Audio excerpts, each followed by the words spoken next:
Olá, tudo bem? Para quem não me conhece, meu nome é Elias, eu tenho 50 anos, desde muito novo eu sempre gostei de acompanhar noticiário político, desde os meus 20 anos de idade. Sempre gostei de acompanhar o noticiário a respeito de política, sempre procurei entender um pouco. E eu posso dizer uma coisa, nunca vi um período onde houvesse uma polarização política tal como esta que nós estamos enfrentando hoje. Sempre houve polarização política, sempre houve dois polos. Geralmente era entre PT e PSDB. Mas como estamos vivendo no atual momento, na atual conjectura, eu ainda não havia presenciado, certo? E aí, pensando nisso aí, pensando nos ânimos acirrados devido a essa polarização, porque tem pessoas que deixaram de se falar uma com a outra por causa de assuntos políticos, certo? Me veio à mente um texto, para mim fazer uma explanação em cima desse texto, e, se for possível, se Deus permitir, pelo menos acalmar alguns ânimos, certo? Porque opinião política, cada um tem a sua. Mas nós não devemos abrir mão de amigos, abrir mão de relacionamentos por causa de preferência política. Não é bom isso. E nem é bom também deixar que o debate político cause algum tipo de ruptura de amizades, de conversações dentro da igreja. Para tentar corroborar com esta situação, eu vou fazer aqui uma explanação de Romanos capítulo 13, do 1 até o 7, para nós encararmos esta situação à luz da palavra de Deus, porque é a palavra de Deus que nos norteia. Então as nossas decisões, os nossos posicionamentos precisam ser embasados na palavra de Deus. Diz o texto: todo homem esteja sujeito à autoridade superiores, porque não há autoridade que não proceda de Deus, e as autoridades que existem foram por ele instituídas. Às vezes você pode não concordar com um determinado mandatário, seja o prefeito, seja o governador, seja o presidente da República. Mas como cristão, nós precisamos entender o seguinte, que se ele está lá, foi porque foi constituído por Deus. A autoridade que ele tem foi constituída por Deus. Todavia, nós não devemos nos rebelar contra a autoridade de quem está lá, independente de quem esteja. Antes desse atual governo, houveram outros governantes, outros mandatários, que também estavam incluídos aqui nesse texto que eu acabei de ler. Quer ver uma coisa? Eu vou fazer uma leitura agora de João, capítulo 19, versículo 10. Então Pilatos o advertiu: não me responde? Não sabes que tenho autoridade para te soltar e autoridade para te crucificar? Olha a resposta de Jesus. Respondeu Jesus: nenhuma autoridade teríais sobre mim se de cima não te fosse dada. Por isso quem me entregou a ti, maior pecado tem. Jesus reconheceu que Pilatos tinha autoridade sobre ele. E essa autoridade não havia sido dada por homens. Deus deu autoridade. Ok? Então Jesus não contendia com Pilatos, assim como os profetas do Velho Testamento, eles não se rebelavam contra a autoridade dos reis ímpios. Eles denunciavam o pecado. Uma coisa é você denunciar o pecado. Outra coisa é se rebelar contra uma autoridade instituída legalmente. Certo? O cristão precisa ter esse entendimento. Vamos continuar aqui, olha. De modo que aquele que se opõe à autoridade resiste à ordenação de Deus. E os que resistem trarão sobre si mesmo condenação. É um tipo de atitude que Deus não aprova, porque a rebeldia ela é semelhante a pecado de de feitiçaria, certo? Deus não gosta da pessoa que se insurge contra uma autoridade. Repito, nós somos livres para condenar o pecado que essa autoridade possa cometer, porque ela não foi instituída por Deus para pecar, mas ela foi instituída para o benefício, para o bem dos seus subalternos, daqueles que são governados por esta autoridade. Versículo 3. Porque os magistrados não são para temor quando se faz o bem, e sim quando se faz o mal. Queres tu não temer a autoridade, faz o bem e terás louvor dela. É claro que nós temos deparado com tiranos, com governantes que são verdadeiros facínolas, certo? A autoridade ela não foi instituída para isso. A autoridade foi instituída para manter a lei e a ordem. Então nós devemos sempre orar ao Senhor, buscar Deus, mas vou entrar nisso na leitura de outro texto. Versículo 4. Visto que a autoridade é ministro de Deus para o teu bem. Esse aqui é o objetivo, o propósito da autoridade. Entendeu? Entretanto, se fizeres o mal, teme, porque não é sem motivo que ela traz a espada, pois é ministro de Deus, vingador, para castigar o que pratica o mal. Esse é o objetivo. Se o cidadão anda de acordo com as leis, ele anda no cumprimento do seu dever, ele é digno da proteção e do favor desta autoridade. Mas se é um transgressor da lei, se é um criminoso, olha, ele é passivo de punição. Então, quer andar de cabeça erguida? Quer andar tranquilo? Seja um cumpridor das suas obrigações cívicas, seja um cumpridor da lei, anda de acordo com a legislação. E aí você terá a proteção do Estado. Claro, nós temos visto coisas bizarras, certo? Mas o planejado por Deus é isso aí. Versículo 5. É necessário que lhes estejais sujeitos, não somente por causa do temor da punição, mas também por dever da consciência. Por esse motivo também pagais tributos, porque são ministros de Deus, atentando constantemente a este serviço. Pagai a todo que lhe é devido. A quem tributo, tributo, a quem imposto, imposto, a quem respeito, respeito, a quem honra, honra. Ou seja, o que Paulo queria era que os cristãos exercessem boa cidadania. Paulo não queria revolucionários. Paulo não queria arruaceiros. Paulo não queria ninguém quebrando nada. Paulo queria cidadãos de bem, que andam de acordo com as autoridades constituídas por Deus, no dever e na ordem. Muito bem. Agora nós temos uma obrigação, certo? Que está aqui em 1 Timóteo, capítulo 2, versículo... Vou ler logo 2 e 1. Antes de tudo, pois, exorto que se use a prática de súplicas, orações, intenções, ações de graça, em favor de todos os homens, em favor dos reis e de todos que acham investido de autoridade, para que vivamos vida tranquila e mansa, com toda a piedade e respeito. Olha só, o desejo de Deus é que nós tenhamos uma vida tranquila, mansa, em toda a piedade, em todo o respeito.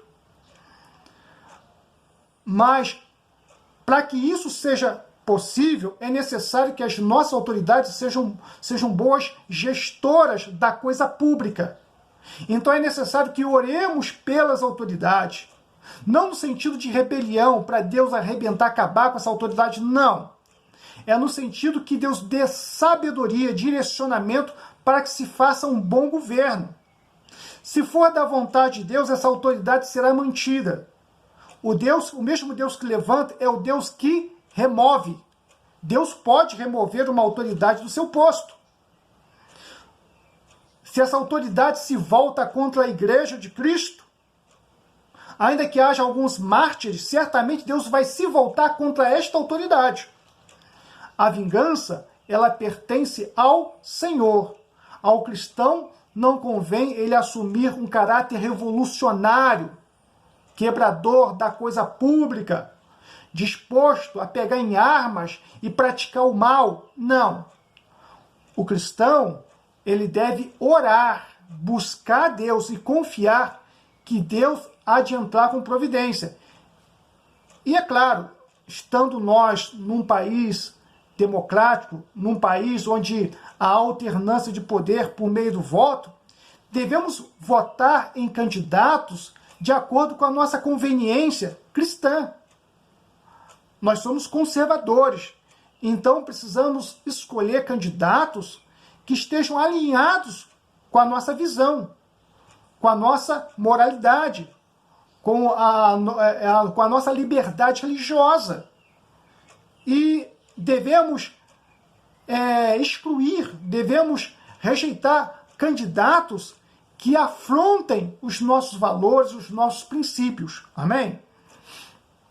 Mas qual aqui é a intenção de Paulo aqui? A intenção de Paulo, com essa orientação a Timóteo, é que nós oremos pela salvação de todos, mas principalmente de quem está investido de autoridade, porque eu posso orar pelo meu vizinho se converter e se tornar uma bênção. Ótimo, mas ele vai viver a vida dele, vai cuidar das coisas dele.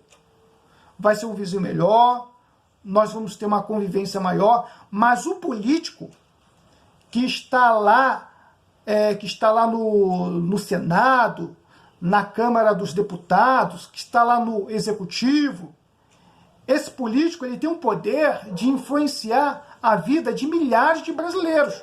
Eles decidem sobre a vida de milhares de brasileiros, do Brasil inteiro.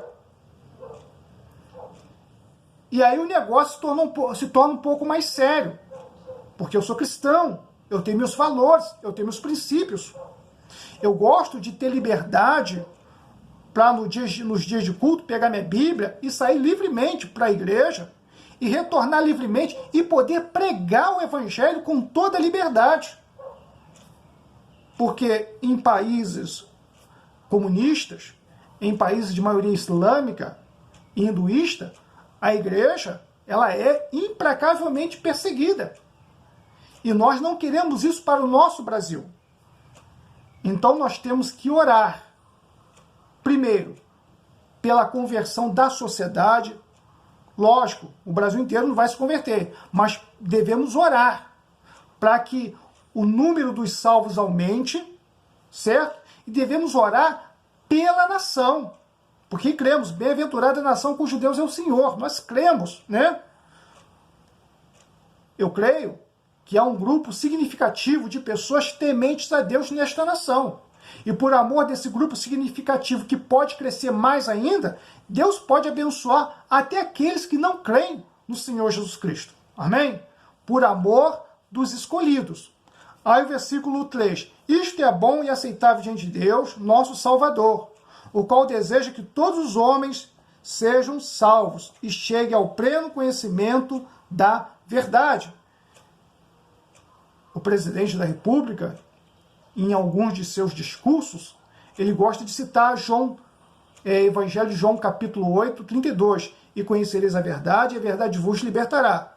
Mas se formos ir para o contexto desta citação, a verdade é Cristo.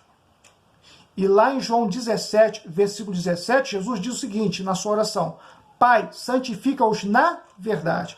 A tua palavra é a verdade. Jesus também disse: eu sou o caminho, a verdade e a vida, e ninguém vem ao Pai a não ser por mim. A verdade é Cristo. E a liberdade proposta no contexto de João 8,32, no versículo 34, é a libertação da escravidão do pecado. Eu creio, eu entendo, que a libertação da escravidão do pecado é a mãe de todas as outras liberdades. Porque uma comunidade formada por pessoas que nasceram de novo, que experimentaram um novo nascimento, que não são escravas do pecado e nem são manipuladas pelo príncipe da potestade do ar, que é o diabo, Efésios 2:2, esse país, essa sociedade tende a ser um pouco mais justa. Ela tende a ser um pouco melhor, ter mais qualidade de vida, certo? Então nós devemos orar pelas autoridades e devemos orar por todos os demais cidadãos. Amém? Então o versículo 5 diz, porquanto há um só Deus e um só mediador entre Deus e os homens, Cristo Jesus, homem. Porque há um só Deus, um só Deus. E o único intermediário é Cristo Jesus. Então nós devemos orar pela salvação das almas e também pelas autoridades constituídas. Mas por que Paulo escreveu isso aqui? Paulo, quando escreveu isso aqui, foi durante o governo de Nero, do imperador Nero. O imperador Nero, ele desencadeou uma grande perseguição contra a igreja de Cristo Jesus. E Paulo, inspirado pelo Espírito Santo, ele escreve essa carta e dá essa recomendação para Timóteo, certo? Agora, um outro cuidado que nós devemos ter. Nós não devemos praticar o culto à personalidade. Devemos apoiar aqueles políticos que nós elegemos, que estão de acordo com os nossos princípios morais, espirituais, ou que pelo menos não os agride, os respeita. Se pratica ou não, isso é entre ele e Deus. Se ele é um cristão verdadeiro, quem vai salvá-lo é Deus. Se ele é hipócrita, é ímpio, é pagão, quem vai mandá-lo para o inferno também é Deus. Eu não posso nem recompensar e nem posso punir, então eu não devo julgar. Eu elegi um presidente da República, eu não elegi um líder espiritual. Essa não era a intenção. Eu queria um presidente da República honesto e cumpridor das suas obrigações. Ponto. É isso aí, certo? Agora, nós devemos evitar o culto às personalidades. Quer ver uma coisa? Eu vou ler aqui, olha, Jeremias capítulo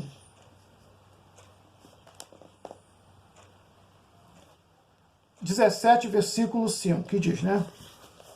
17:5.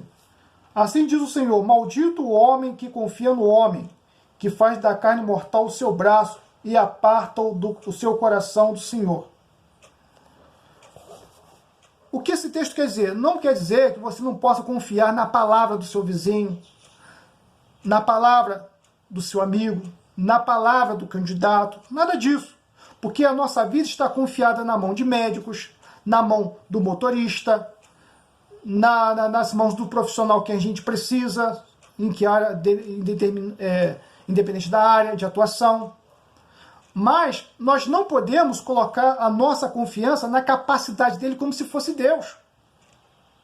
Nós precisamos entender que o homem, ele é falho, que o homem é mortal, que o homem é ilimitado. E a nossa confiança, a nossa esperança tem que estar em Deus e nas suas promessas. É na palavra do Senhor. Nós não podemos cobrar de um ser humano aquilo que ele não é capaz de fazer. O que o ser humano pode fazer são as suas obrigações constituídas. Mas o ser humano, ele não é Cristo. Ele não pode resgatar, ele não pode redimir ninguém. Por mais aplicado que uma autoridade possa ser, ela não tem o poder de redimir o ser humano. O Estado, ele não tem o poder de redimir o caráter e a moral de um ser humano. Pode mandar lá para a cadeia, para a prisão, pode lá fazer o trabalho de assistência, de observação, faça o que você quiser. O Estado não tem esse poder de transformar um coração. O Estado não tem esse poder. A política não tem esse poder. O único que pode trazer novo nascimento, o único que pode trazer remissão, redenção, é Cristo Jesus. E mesmo assim, quando essa pessoa abre o seu coração, se disponibiliza para acatar, receber a pregação do Evangelho. Então, nós cristãos, nós temos que ter esse discernimento, que Deus pode usar um homem para mudar uma nação. Deus pode, mas é Deus. E aí o nosso foco tem que estar em Deus. A nossa intercessão tem que estar em Deus. E a nossa esperança tem que estar em Deus. Deus pode usar este homem, pode usar outro homem. Deus é Deus. Deus tem o seu jeito de agir. Então nós temos que abrir mão de toda idolatria, de todo culto à personalidade. E devemos focar em Deus, na provisão de Deus. É Deus que vai agir, com ou sem o homem. Entendeu? Deus pode agir com o homem, através do homem, ou pode agir sem o homem, por meio de outros meios. É Deus que vai fazer. Então, nós focamos, quando o nosso foco está certo, Deus opera. E aí, nós tiramos esse fardo das costas de um homem que se sente cobrado. Ok? Tiramos esse fardo e passamos a ter essa maturidade. Compete a este homem, a este mandatário, não só apenas na questão do presidente, mas também do governador, do prefeito, do vereador, compete a este mandatário, a esta pessoa investida de autoridade, cumprir apenas o seu papel institucional, seu papel de autoridade, só aquilo. Mudar uma geração, transformar um povo, não, isso aí é algo que vem de Deus. Isso aí é algo que é resultado de oração, de mobilização, de tomada de decisão de um povo. Amém? Então, se cada um se voltar mais para Deus, se cada um for mais temente a Deus, orar e cada um aprimorar, melhorar as suas atitudes, então o Brasil será muito mais abençoado. É só isso que eu tenho para dizer. Eu não vou ir mais além. E eu desejo que Deus abençoe o nosso país, abençoe o atual mandatário do país, que Deus abençoe as nossas autoridades constituídas, que Deus dê sabedoria a todos, que Deus leve aqueles que estão praticando pecado, que estão sendo injustos, a se arrepender e a se redimir e agir com justiça. Amém? Que Deus abençoe nosso país. Graça e paz.